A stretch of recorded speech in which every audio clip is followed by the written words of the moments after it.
Ok, c'est bon. Bonjour. Oui, ça faisait un petit peu longtemps, oui, de toute façon on commence à être habitué, hein, c'est le verso, Christ, tout ça. Et on repart cette fois-ci sur une nouvelle vidéo de relaxation à propos d'une mystérieuse pyramide dans les sables. Je bois.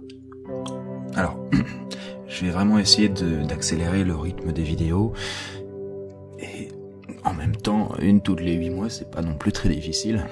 Alors, est-ce que tu es prêt pour ce petit voyage ? Les muscles de tes paupières, de ton corps. Laisse tes yeux se fermer, se détendre. Laisse-toi porter par le son de cette voix et écoute cette histoire du nom de la pyramide des sables, quelque part dans un lointain désert. Et en ouvrant les yeux, tu te rends compte, bonjour, que tu te trouves dans un désert blanc, un désert de sable blanc, blanc comme de l'ivoire, comme du lait, et ce désert a l'air d'avoir des proportions tout à fait illimitées. Il s'étend à perte de vue.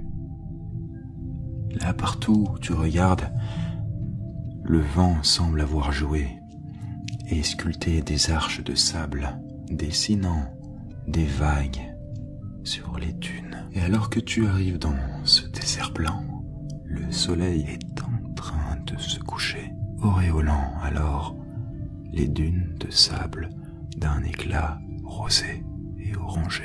Et rapidement tu vois que la lune ne tarde pas à pointer le bout de son nez.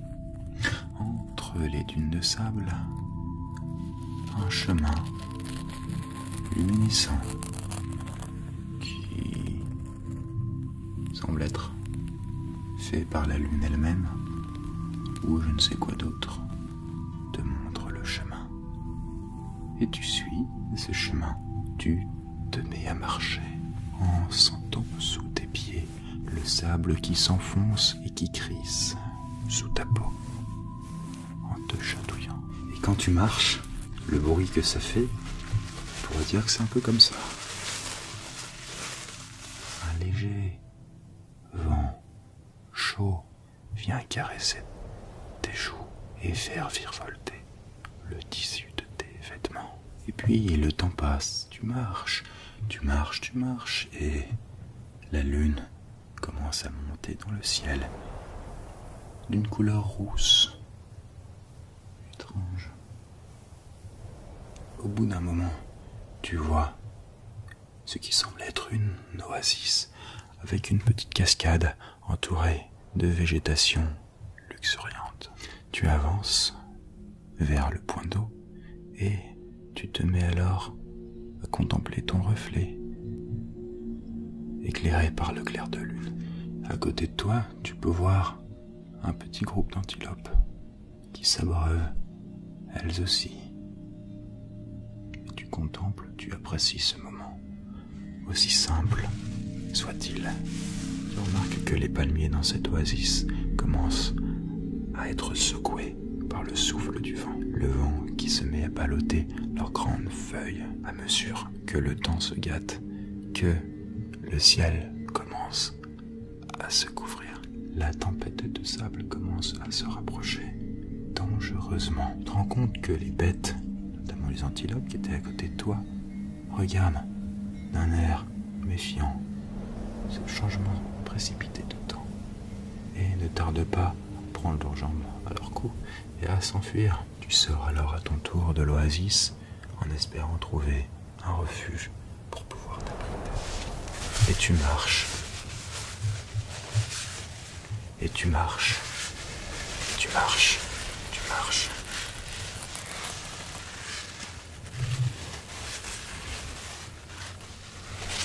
Et à mesure que tu marches, la tempête devient de plus en plus forte. Tu as du mal à voir devant toi.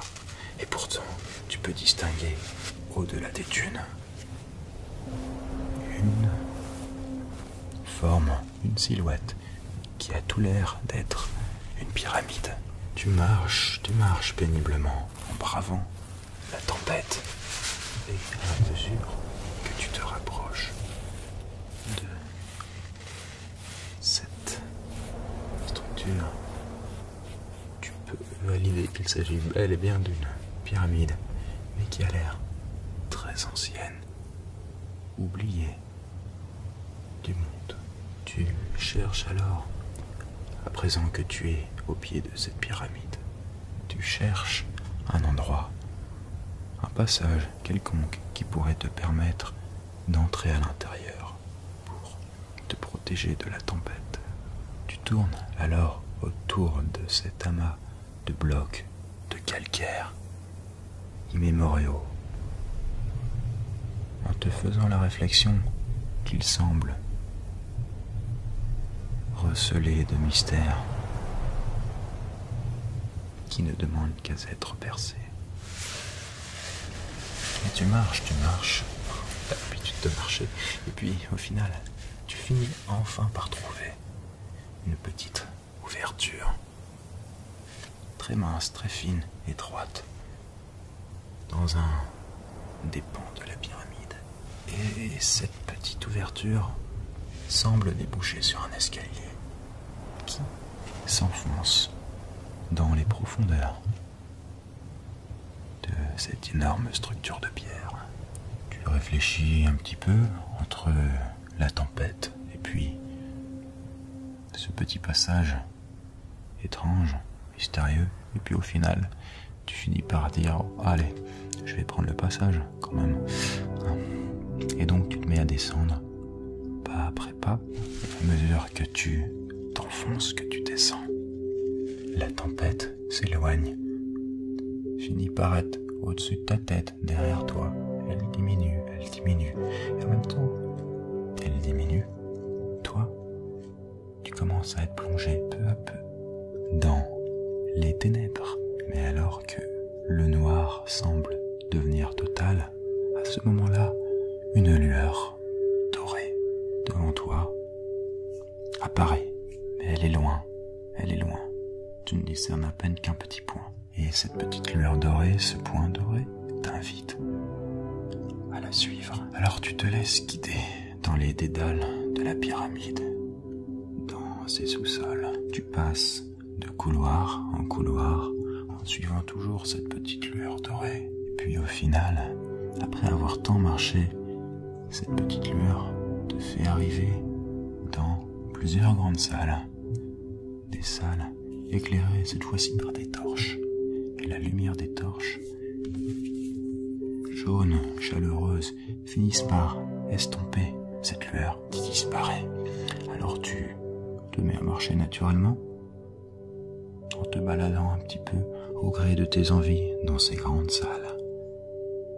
Et ces grandes salles ont sur leurs murs des fresques. Ces fresques sont colorées avec des pigments tels que le bleu, le rouge, le jaune, le violet, le blanc. Et alors que tu te prends à observer ces peintures, souvent abstraites, et parfois qui semblent évoquer quelque chose comme de l'eau, un liquide qui se répand, qui circule, qui imprègne toute chose. Quelques chats se mettent à apparaître, plutôt plus exactement par des petits trous. Des chats sortent et viennent à ta rencontre. Ce sont des chats, donc ils t'observent comme ça d'un air curieux du coin de l'œil, mais ils n'osent pas trop avancer trop vers toi pour venir te voir. Tu t'en fiches un peu, tu continues à avancer, et de ces salles aux fresques magnifiques, cela te fait déboucher sur une salle encore plus grande, encore plus majestueuse, immense, faite de plusieurs piliers qui galopent, qui grimpent jusqu'au plafond. Mais le plafond est si haut, si élevé, que tu n'en vois pas la cime qui semble plonger dans les ténèbres. Et dans cette grande salle, au fond de celle-ci, tu vois un immense tableau une immense fresque dépeignant ce qui semble être une déesse égyptienne, peut-être Isis, la femme d'Osiris. Et cette déesse tient entre ses mains une énorme anse, une énorme corne d'abondance.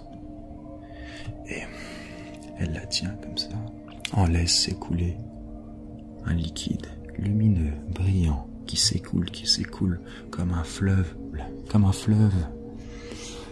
inépuisable. Et toute l'eau se déverse dans une vallée désertique, coiffée d'une étrange et mystérieuse pyramide. Alors que tu te laisses aller à la contemplation de cette fresque, un chat, un peu moins farouche que les autres, s'approche de toi et vient se frotter contre ta jambe. Au même moment, un ray de lumière provenant d'un trou creusé dans le plafond se met à frapper un endroit dans cette grande salle aux piliers. Et ce rayon de lumière éclaire alors ce qui semble être un bassin, on pourrait même dire une sorte de piscine, mais une piscine très spéciale puisque pourvue de plusieurs fontaines. Et ces fontaines laissent s'écouler une liqueur jaune, mielleuse, on pourrait même dire donc du miel. Et sur la surface liquide, à peine remuée par le flux, flottent plusieurs pétales de fleurs, ainsi que quelques nénuphars.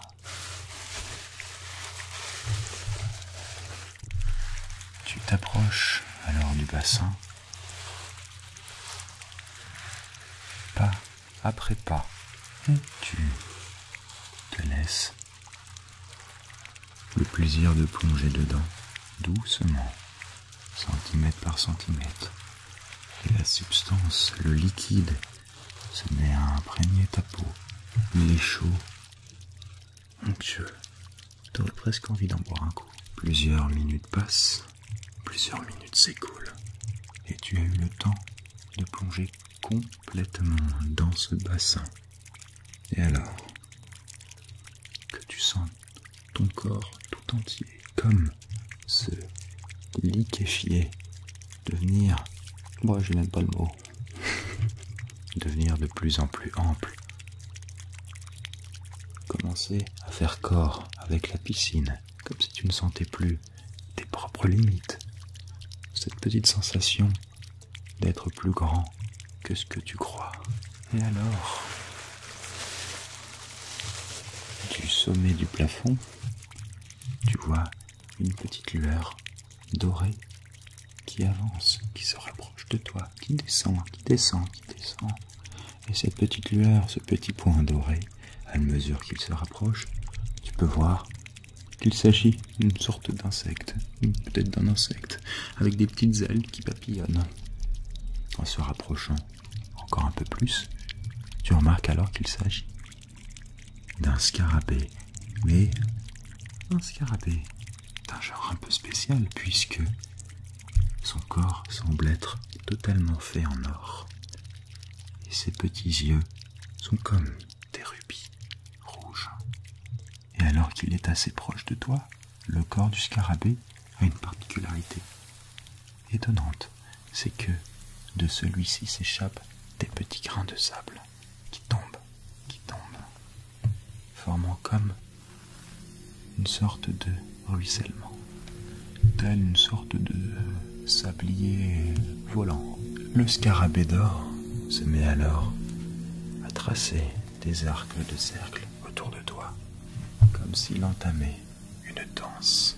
Quelque chose d'étrange semble se transmettre de lui à toi. Quelque chose qui passe au-delà des mots. Un message qu'il essaye de te transmettre, peut-être. Et les grains de sable, au début très disparates, discontinus, deviennent de plus en plus denses, dorus, et se mettent à former une sorte de rideau. Et ce rideau semble de plus en plus devenir comme un liquide brillant. C'est plus fort que toi. Tu as envie de le toucher, ce liquide, ce ruban doré. Qu'a-t-il de particulier? Alors tu approches ta main de celui-ci et le liquide, le ruban vient la frapper. Le contact est extrêmement déroutant. Tu sens, tu vois cette sensation comme quand tu viens de te lever et que tu as des fourmis partout au niveau des jambes. Eh bien c'est pareil, c'est un petit peu la même chose, mais la sensation étrangement est extrêmement agréable, déroutante et chaude. Je n'arrive pas à te dire, mais cette sensation est chaude. Alors tu retires ta main et le scarabée se met à s'élever, à s'élever, à s'élever au-dessus de toi. Il est alors juste au-dessus de ta tête. Le ruban d'or qui s'écoule de lui te passe juste au-dessus de la bouche. Et intuitivement, tu l'ouvres grand pour laisser la substance rentrer en toi. Alors, étrangement, cette substance d'or liquide commence à glisser le long de ta langue. Une chaleur picotante, fourmiliante, se met à se répandre dans toute ta mâchoire. Et puis la substance, le liquide doré, descend, continue à descendre. Il descend le long de ta gorge, de ton cou, qui l'inonde d'une chaleur étrange, et continue à descendre le long de ta trachée jusqu'à atteindre ton estomac, dans tes muscles, dans tes os, dans tes organes. Toute cette substance, ce liquide d'or, imprègne ton corps. Tu te sens alors rempli de fourmillements, des pieds à la tête, et les fourmillements commencent à disparaître peu à peu, et en même temps qu'ils disparaissent, tu te sens léger, ton corps porté de plus en plus haut, s'élever dans les airs. Tu as l'impression, on peut le dire, que tu es devenu lumineux, brillant. Et alors que tu ouvres les yeux, tu vois que cette sensation n'est pas juste mentale, puisque tu remarques que, effectivement, tu te mets à voler, et ton corps est étrangement brillant, lumineux au-dessus de toi. Le scarabée papillonne toujours des ailes, il est toujours là, sauf que il a cessé de répandre son ruban d'or. Il n'y a plus rien qui s'écoule de lui, mais il t'observe. Et toi, à ce moment-là, quelque chose te passe dans la tête, et tu as envie de le toucher, de toucher le scarabée, de l'attraper dans tes mains. Tu rapproches la main un peu rapidement au début, et le scarabée a peur. Il prend un petit peu peur et il s'éloigne. Tu décides d'y aller plus doucement, et tu approches doucement la main. Doucement, lentement, de plus en plus lentement. Centimètre après centimètre, le petit scarabée d'or reprend alors confiance et se met à s'approcher, lui aussi, de toi. Alors tu t'approches, il s'approche, tu t'approches, il s'approche, tu t'approches, il s'approche, tu t'approches, il s'approche. Centimètre après centimètre, tu vas finir par le toucher, Le scarabée est alors à présent à quelques cheveux de toi, et tout à coup, d'un seul coup, tu refermes la main sur le scarabée. Et à l'instant où ta main se referme sur le scarabée d'or en un éclair, tout devient blanc, tout devient lumière autour de toi. Ton corps est pulvérisé en particules de lumière. Ton corps n'existe plus. Chaque fragment de toi vient se fondre dans le cosmos. Tu te sens nulle part et partout à la fois. Et pourtant tu continues à exister sous une forme infiniment plus grande, mais qui échappe à l'entendement humain. Pourtant, à cet instant, tu as la conviction de tout comprendre. Tout coule en toi comme la clarté du cristal. Ce tout et de tout cela qui est blanc. Peu à peu, tout s'assombrit, tout devient sombre, tout devient noir. Mais une obscurité réconfortante, rassurante, après toute cette lumière. Et à mesure que l'obscurité envahit tout, ta conscience s'apaise, elle s'endort, elle se laisse disparaître, dissoudre, simplement s'endormir. Et puis le temps passe, et tu reprends conscience. Tes paupières s'ouvrent et tu sens les rayons de lune venir frapper tes yeux. Tu essayes alors de rassembler tes souvenirs. Qu'est-ce qui s'est passé? Mais tu ne te souviens de rien. Rien, à part avoir marché dans un désert à cause d'une tempête de sable et être venu jusqu'à une mystérieuse pyramide. Tout est calme autour de toi. Tu sens à peine une légère brise fraîche te caresser la peau. Alors, à cet instant, une petite lumière dorée attire ton attention. Du coin de l'œil, tu la vois. Et alors tu ouvres un peu plus les yeux et tu vois qu'il s'agit d'un scarabée doré, étrange, qui fait des arcs de cercle devant toi, comme une danse, comme pour vouloir te dire quelque chose. Alors que tu te poses cette question, le scarabée se met à monter dans le ciel, à s'éloigner, et finir par disparaître. En voyant cet étrange scarabée disparaître, tu as une sensation étrange en toi, un sentiment de déjà-vu. Tu te relèves alors et tu constates que tu es au sommet de la pyramide. Le ciel tout autour de toi est dégagé, parfaitement calme. Il n'y a plus aucun nuage. Le ciel est étoilé. Tu vois des myriades de petits points lumineux sur la voûte céleste qui brille. Le paysage est plutôt magnifique à cet instant. Et pourtant, tu te demandes, mais comment tu es arrivé là? Il n'y a aucun escalier, il n'y a aucun passage qui te permet de monter. Sauf peut-être un petit trou, une petite trappe dans le sol, mais juste assez grande pour laisser passer un insecte. En te faisant cette réflexion, comme un rêve, tu sens le paysage, les dunes de sable, le ciel étoilé devenir trouble, commencer à s'estomper, et tu te sens aspiré dans un tourbillon qui te propulse loin, loin, loin de ce décor pour revenir avec moi. Tu es à présent dans cette chambre, ici. Bonjour, bonsoir.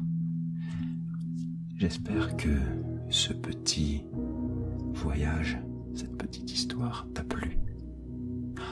Peut-être qu'il y a un fond de vérité, on ne sait pas. Dans tous les cas, je te dis merci d'être resté avec moi jusqu'au bout. Et on se dit à la prochaine.